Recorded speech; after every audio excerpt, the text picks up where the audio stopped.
The Appalachian Mountains sprawled endlessly, their ancient peaks cloaked in mist and secrets.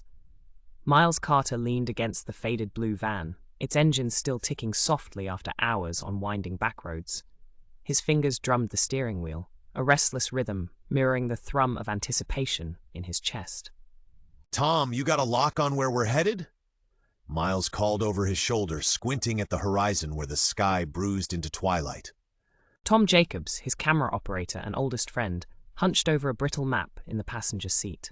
The paper crackled under his touch, its edges frayed from decades of use. Roads spiderwebbed across it, but none led to the name etched in Miles' mind: Ember Hollow. "Still not on the map?" Tom muttered, pushing his glasses up his nose. "You sure this isn't another wild goose chase? We've chased enough ghosts over the years." Miles' jaw tightened. Ember Hollow wasn't just a ghost, it was an obsession. He'd spent years piecing together fragments of its legend: disappearances, fires that left no ash, and the spectral figure locals called the Ashen Man. A shiver crawled down his spine as he recalled the stories, whispers of miners lured into abandoned tunnels, never to return. "You're both ignoring the audio logs from last week," Lisa Chen interjected from the back seat. Her voice was calm but edged with curiosity. The sound technician had joined the crew 2 years prior, her talent for isolating eerie frequencies turning their documentary work into something stranger. She held up her recorder, its tiny speaker emitting a warble of static. Beneath the noise, a faint melody hummed, a dissonant choir of voices no human throat could replicate. "That's just interference," Stan the intern scoffed. His boyish face paled as the static sharpened into a keening wail. He crossed his arms, trying to mask his unease. "Probably a radio tower or something." Miles ignored him. His eyes locked onto a break in the trees ahead, a narrow dirt path veering off the main road. The van's headlights carved through the gathering dusk, illuminating a rusted sign half swallowed by ivy: private property. No trespassing. "This is it," Miles said, more to himself than the others. He shifted the van into gear, tires crunching over gravel as they left the paved world behind. The forest closed in around them, skeletal branches scraping the van's roof.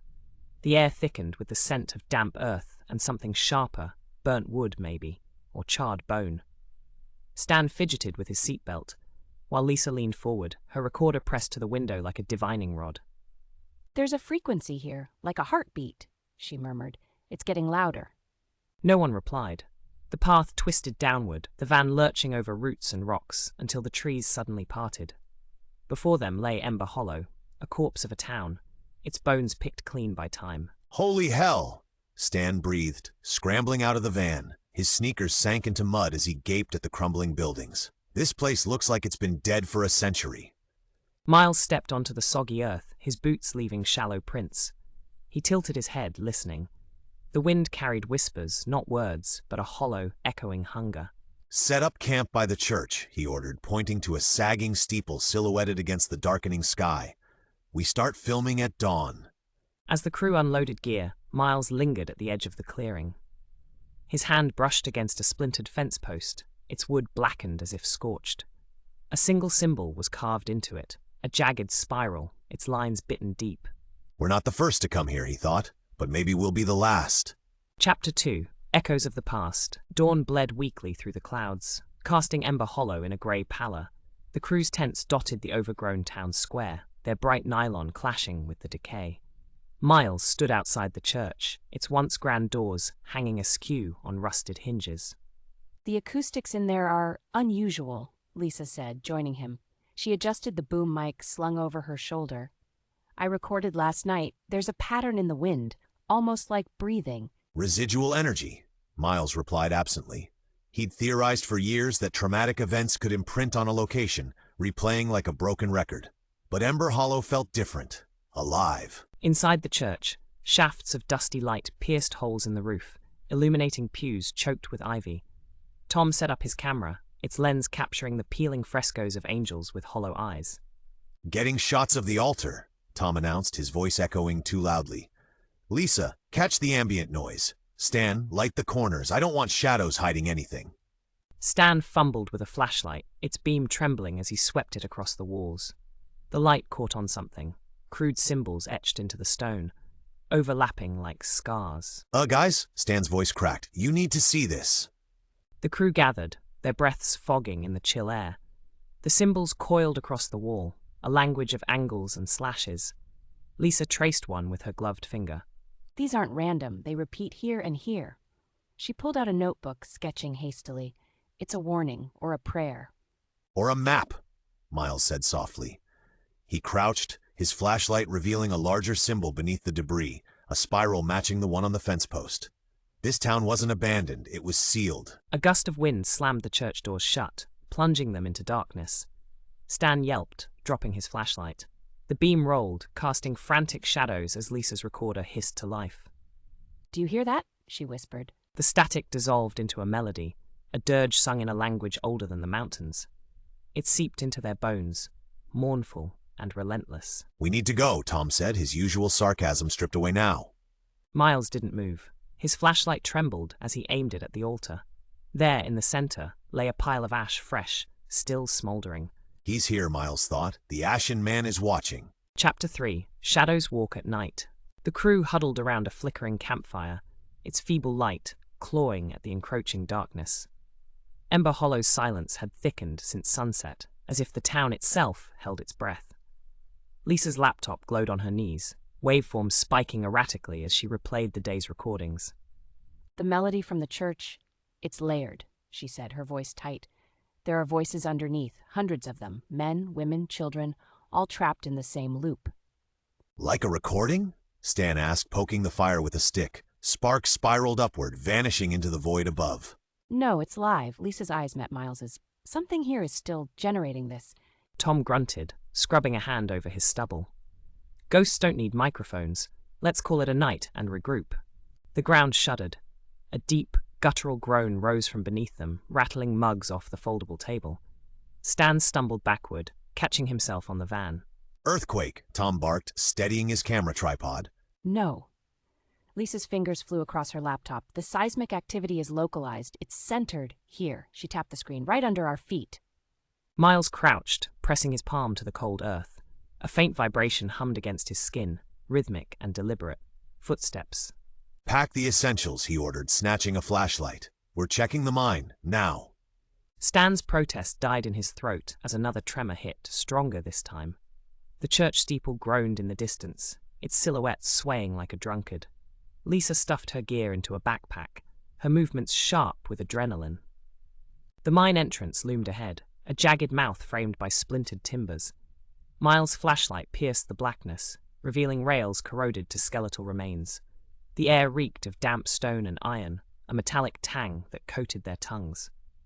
Stay close, Miles warned, stepping over a collapsed support beam. And film everything, Tom. Tom shouldered his camera, its red recording light a cyclops eye in the dark. The beam illuminated symbols carved into the walls, twisted cousins of those in the church. Lisa ran her fingers over one, her glove coming away smudged with soot. These aren't just markings, they're charged, she whispered. Like batteries. For what? Stan hissed. A cold draft slithered through the tunnel, carrying a whisper. Hunger. Did you hear that? Stan's flashlight jerked wildly. Someone said... The tremor returned, violent and sudden. Rocks clattered from the ceiling as the walls seemed to breathe, contracting around them. Tom's camera crashed to the ground, lens shattering. Run, Lisa screamed. They sprinted, lungs burning, as the tunnel convulsed. Behind them, wood splintered and stone roared. Miles skidded into the open air, hauling Stan clear as the mine entrance collapsed in a plume of dust. The symbols, Miles panted, staring at the rubble. They triggered it. We're not just documenting this place, we're activating it. Chapter 4. The Awakened Past. Dawn found the crew sleepless, their camp littered with coffee cups and crumpled maps. Lisa had spliced the surviving footage, her laptop screen a mosaic of glitching symbols and shadowy figures. Look here, she said, freezing a frame. The mine's tunnels stretched behind them, but in the static-laden corner stood a smudged silhouette, a tall figure, its features eroded like wind-blown ash. The Ashen Man, Stan muttered. He's real. Miles leaned closer. The figure's hand was outstretched, not in threat, but in a gesture of beckoning. He wants us to follow, Miles said, into the mine. That's suicide, Tom snapped. The tunnel's buried. Even if we dig through, the whole thing could... We'll find another entrance. Miles spread a yellowed surveyor's map on the table. The original miners had escape shafts, here marked in red. The crew fell silent. The map's red lines veered beneath the church, the town square, and the skeletal remains of a schoolhouse. They're everywhere, Lisa said, like veins. By midday, they stood in the church basement, their flashlights revealing a rotted trapdoor. Miles pried it open, the hinges screaming. A ladder descended into oblivion. "I'll go first," Miles said, ignoring Tom's muttered curse. The shaft swallowed them, the air growing colder with each rung. At the bottom, a narrow tunnel branched into darkness. The walls here were smooth, almost polished, and the symbols glowed faintly under their lights. They're reacting to us, Lisa said, her voice hushed. Her recorder picked up a low hum, harmonizing with their footsteps. Miles trailed his fingers over the symbols. A static charge pricked his skin, and for a heartbeat he saw them, figures in mining gear, their faces gaunt and terrified, etching warnings into stone. They knew, he realized, they knew what was coming. The tunnel opened into a cavernous chamber. In its center stood a stone altar, its surface stained black. Above it hung a wooden idol, its limbs contorted in agony, face blurred by time. "This is it," Miles breathed. "The heart of Ember Hollow." Lisa's recorder whined. The hum swelled into a chorus of voices, overlapping, pleading. Free us. Chapter 5, Consecration of Fear. The idol's hollow eyes seemed to follow them as the crew circled the altar. Tom filmed methodically, his camera's glare cutting through the gloom. Stan hung back, his flashlight trembling. "What is this place?" Stan asked. A prison, Lisa replied. She pointed to chains bolted to the walls, their manacles crusted with rust or blood. They were trying to contain something. Miles approached the idol. Up close, its wood was unnervingly warm, as if alive. Carvings spiraled across its body, the same symbols from the mine and church, but here they pulsed rhythmically. "It's a conduit," Miles said. "The Ashen Man isn't a ghost, he's a guardian or a warden." The chamber quaked. Dust rained from the ceiling as the voices crescendoed, sharp and desperate. You woke us, you must finish it. "Finish what?" Tom demanded, backing toward the tunnel. The idol's head creaked sideways. Ash began to swirl at their feet, coalescing into a towering figure, a man-shaped void, his edges fraying like smoke. The Ashen Man loomed, his gaze twin coals in the dark. Miles stepped forward, heart hammering. "We want to help. Tell us how."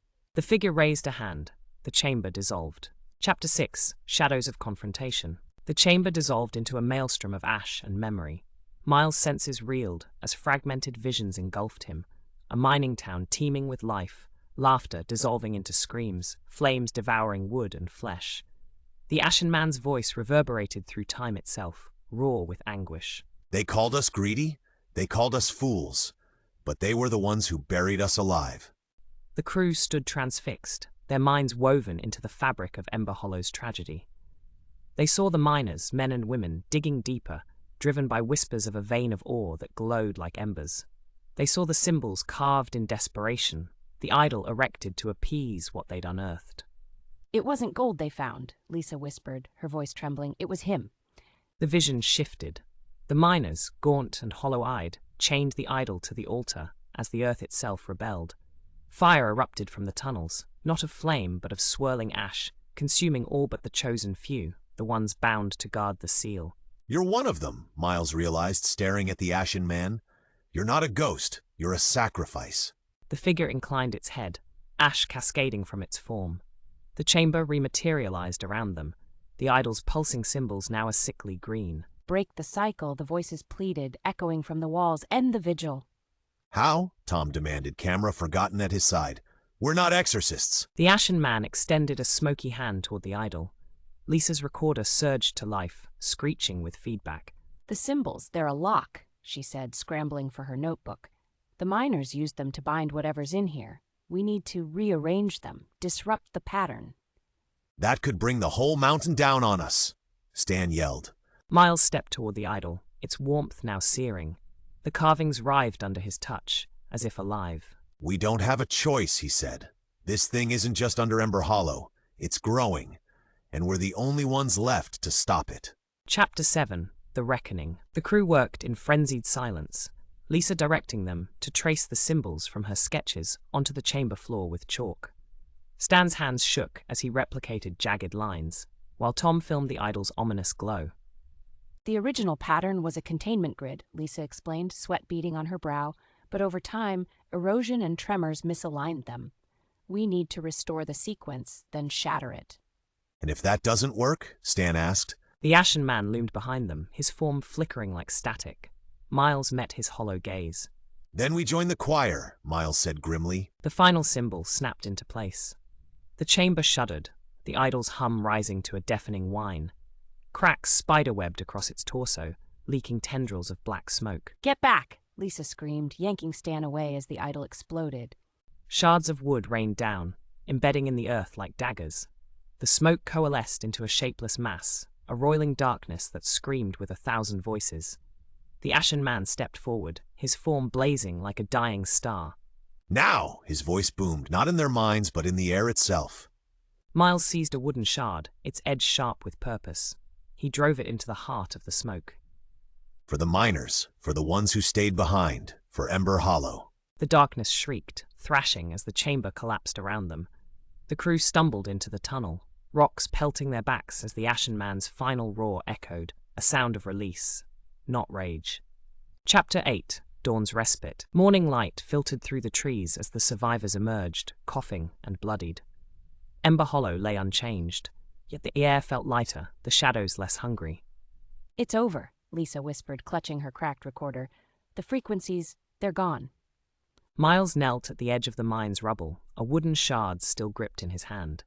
The symbols etched into it had faded, their power spent. Not over, he said quietly, just quieter. Do you think he's finally free? The Ashen Man, I mean. Miles didn't answer. In the rearview mirror, a wisp of smoke curled above the tree line, a fleeting silhouette, arm raised in farewell. Lisa slid a cassette into the van's player. Static hissed, then softened into a faint, resonant hum. Not a dirge, but a lullaby. They drove until the mountains were shadows on the horizon, the whispers of Ember Hollow fading into legend. For now, Miles thought, and pressed his palm to the window where dawn bled gold through the clouds. The end.